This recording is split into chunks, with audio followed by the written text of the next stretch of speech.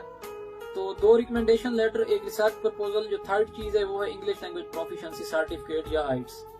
اگر آئٹس ہے آپ کے پاس تو ویل اینڈ گڈ ہے، ادروائز آپ انگلش لینگویج پروفیشنسی بیس پہ بھی اپلائی کر سکتے ہیں. تو آپ اپنے یونیورسٹی میں یا اپنے ڈپارٹمنٹ میں یا اپنے یونیورسٹی کے ایڈمن میں جا کے آپ انگلش لینگویج پروفیشنسی سرٹیفکیٹ بنوا سکتے ہیں، جس میں آپ نے جسٹ یہ شو کرانا ہوتا ہے کہ آپ کی پریویس ڈگری میں جو میڈیم آف انسٹرکشن تھی وہ آپ کی انگلش لینگویج تھی.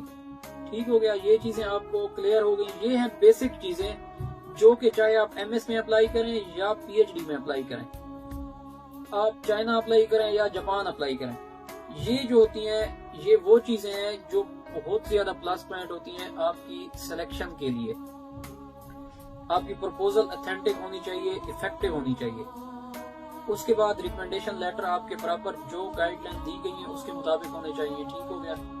اس کے بعد سیکنڈلی یہ ہوتا ہے کہ اب انہوں نے اپلیکیشن فارم میں پوچھا ہوا ہے کہ آپ کا جو لیول آف انگلش ہے وہ کس طرح کا ہے. مینز اب کچھ دوست کیا کرتے ہیں جی، وہ بتا دیتے ہیں جی میرا لیول آف انگلش بہت زیادہ ہائی فائی ہے. مینز انہوں نے لکھا ہوا ہے فرسٹ گریڈ، سیکنڈ گریڈ، اس طرح کا. مینز کہ آپ کوشش کریں جو آپ کا کیلیبر ہے جتنا ہے آپ اس کو سلیکٹ کریں، کیونکہ آگے آپ نے جب اپلیکیشن فارم فل کرنا ہے تو وہ آپ کی انگلش سے یہ چیز جج کر لیتے ہیں کہ آپ کا لیول آف انگلش کیا ہے.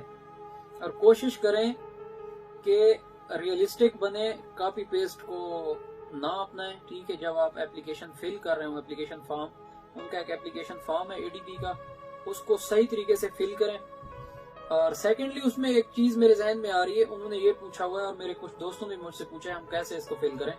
انہوں نے اس میں پوچھا ہوا ہے کہ پاکستان کے اندر جو اس وقت کون کون سے ایشوز ہیں، اور سیکنڈلی یہ ہے کہ آپ نے کوشش یہ کرنی ہے. اب میں سپوز ہائیڈرولکس لیب میں میرا ایڈمیشن ہوا ہے اور میں نے ہائیڈرولکس میں اپلائی کیا ہے، تو جب میں نے فل کیا تھا اپنا اپلیکیشن فارم تو میں نے یہ بتایا تھا کہ پاکستان میں انفراسٹرکچر یا مینز ہائیڈرولکس سے ریلیٹڈ یا انجینئرنگ سے ریلیٹڈ کون سے ایشوز ہیں ایسے. تو ایک تو آپ نے اپنے ارد گرد نظر دوڑائیں. اگر آپ سائل میں جیو ٹیک میں اپلائی کر رہے ہیں یا آپ اسٹرکچر میں اپلائی کر رہے ہیں تو آپ انفراسٹرکچر کے کون کون سے ایشوز ہیں، آپ اپنے فیلڈ سے ریلیٹڈ وہ ایشوز پہلے بتائیں، پھر اس کو آپ ریلیٹ کریں اس چیز سے کہ میں اس لیے اس چیز میں ایڈمیشن لینا چاہتا ہوں تاکہ میں بعد میں یہ چیزیں سرو کر سکوں. تو کچھ دوست کیا کرتے ہیں کہ وہ جرنل کاپی پیسٹ لگا دیتے ہیں اس پہ. اس طرح نہ کریں. اس کو فارم کو صحیح طرح آپ اس کو فل کریں. اس کی باقاعدہ ایویلویشن ہوتی ہے، اس کی باقاعدہ 2-3 دفعہ اسکریننگ ہوتی ہے. تو اگر آپ کا اپلیکیشن فارم اچھا فل کیا ہوا ہے، آپ نے اچھی انگلش لکھی ہوئی ہے، آپ نے اچھے سینٹینس لکھے ہوئے ہیں، گرامیٹیکل مسٹیکس نہیں ہیں، تو وہ آپ کے لیے بڑا پازیٹیو ایج ہوتا ہے. ٹھیک ہو گیا؟ تو آپ کو اب آئی تھنک آپ کو کلیئر ہو گیا ہوگا کہ ADP کے لیے آپ نے چاہے ماسٹر اپلائی کرنا ہے، چاہے آپ نے PhD کے لیے اپلائی کرنا ہے. یہ بیسک چیزیں جو ہیں، جرنل چیزیں جو ہیں، یہ آپ نے ان باتوں کا لازمی خیال رکھنا ہے. چاہے آپ چائنا اپلائی کر رہے ہیں، جاپان کر رہے ہیں، ترکی کر رہے ہیں، جہاں بھی آپ اپلائی کر رہے ہیں، یہ چیزیں بیسک ہوتی ہیں. ان بیسک چیزوں کا آپ نے خیال رکھنا ہے. باقی کچھ چیزیں ایسی ہوتی ہیں جو یونیورسٹی ٹو یونیورسٹی ویری کرتی ہیں. اب ہر یونیورسٹی کی ڈیڈ لائن اپنی ہے، ایڈمیشن ڈیٹ اپنی ہے، ہر یونیورسٹی کا کرائٹیریا اپنا ہے. کچھ یونیورسٹیز آپ سے ای میل بیسڈ انٹرویو کنڈکٹ کرتی ہیں، کچھ یونیورسٹیز اسکائپ پہ انٹرویو کنڈکٹ کرتی ہیں. پھر کچھ دوست پوچھتے ہیں کہ اپنا اسکائپ پہ کون سے کوسچن کیے جاتے ہیں، کس طرح کیا جاتا ہے. تو وہ بھی کوئی اتنا مشکل نہیں ہوتا. بس ایک چیز کا خیال رکھنا ہے کہ آپ انیسٹی سے چلیں. ٹھیک ہے؟ آپ اپنے ملک کا پازیٹیو امیج پیش کریں. ٹھیک ہے؟ جو چیز آپ ہیں وہ پیش کریں. ٹھیک ہے؟ 2 نمبری نہ کریں. آپ کوشش کریں، کیونکہ یہ لوگ آپ جس طرح ان کو پورٹریٹ کریں گے یہ آپ کی بات مان لیں گے. ٹھیک ہے نا؟ تو اللہ آپ سب کا حامی و ناصر ہو. انشاءاللہ میں امید کرتا ہوں کہ میری اس ویڈیو سے کافی دوستوں کے سوالوں کا جواب مل گیا ہوگا. اگر اس کے باوجود بھی کسی دوست کا کوئی سوال رہ گیا ہو تو وہ مجھ سے پھر کنٹیکٹ کر سکتے ہیں. میں کوشش کروں گا کہ ان کو ٹائملی رپلائی کروں. لیکن اگر کبھی میں آپ کو ٹائملی رپلائی نہ کر پاؤں تو پلیز مائنڈ نہ کیا کریں، کیونکہ یہ جاپان ہے، یہ پاکستان نہیں ہے. پاکستان میں تو پھر بھی ٹائم مل جاتا تھا اور پی ایچ ڈی میں بہت زیادہ تھوڑا سا بندے کی روٹین اور اسپیشلی جب آپ کی ریسرچ ایکٹیویٹیز چل رہی ہیں تھوڑا سا ٹف ہوتی ہیں. تو اللہ آپ سب کا حامی و ناصر ہو. اللہ حافظ. دعاؤں میں یاد رکھیے گا.